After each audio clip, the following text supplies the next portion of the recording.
Pozdrav svima, ja sam Josip s bytebox.com i danas ću vam pokazati što znače pojedine lampice na VDSL ruterima.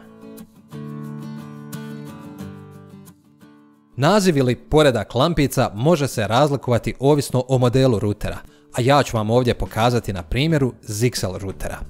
Na gotovo svim ruterima prva lampica je power i ona je najjednostavnija. Kada ova lampica svijetli zelenom bojom, to znači da je uređaj uključen, a kada svijetli crvenom bojom, to znači da je pokretanje bilo neuspješno ili da se dogodila neka druga greška.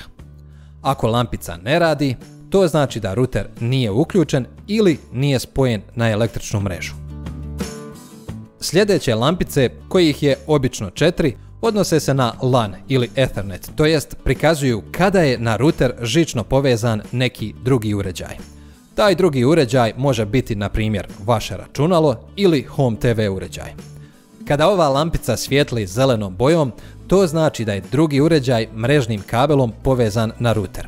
A ako lampica treperi zelenom bojom, to znači da je u tijeku podatkovni promet. Ako lampica ne radi, to znači da nema spojenih uređaja. Ako ste sigurni da ima spojenih uređaja i da bi lampica trebala raditi, provjerite je li kabel dobro spojen. Lampica za VLAN je zapravo lampica za vašu Wi-Fi mrežu. Ako lampica svijetli zelenom bojom, to znači da je bežična mreža aktivirana. Ako pak zelena lampica treperi, to znači da je u tijeku podatkovni promet, to jest da se prenose podaci. Isključena lampica znači da je bežična mreža isključena. VPS lampica većinom je isključena, no ako koristite VPS da se povežete na bežičnu mrežu, onda će ova lampica tijekom VPS konfiguracije treperiti u zelenoj ili narančastoj boji, ovisno o ruteru. Čim se povežete na mrežu, lampica je opet isključena.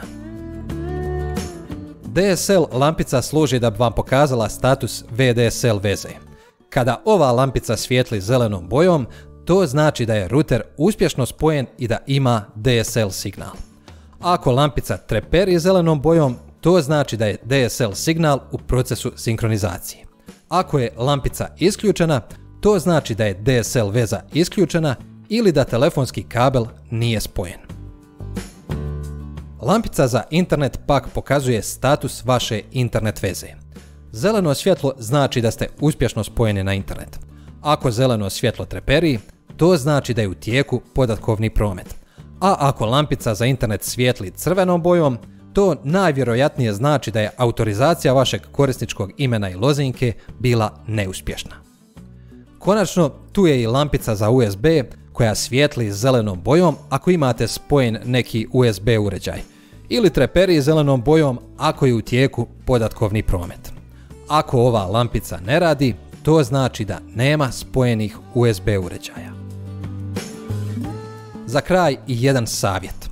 Većinu problema s ruterom uglavnom možete riješiti ako ga isključite i onda nakon 1 minute ponovo uključite. Ako ni to ne riješi vaš problem, uvijek možete nazvati Aeronet korisničku podršku na broj 0800 88 888.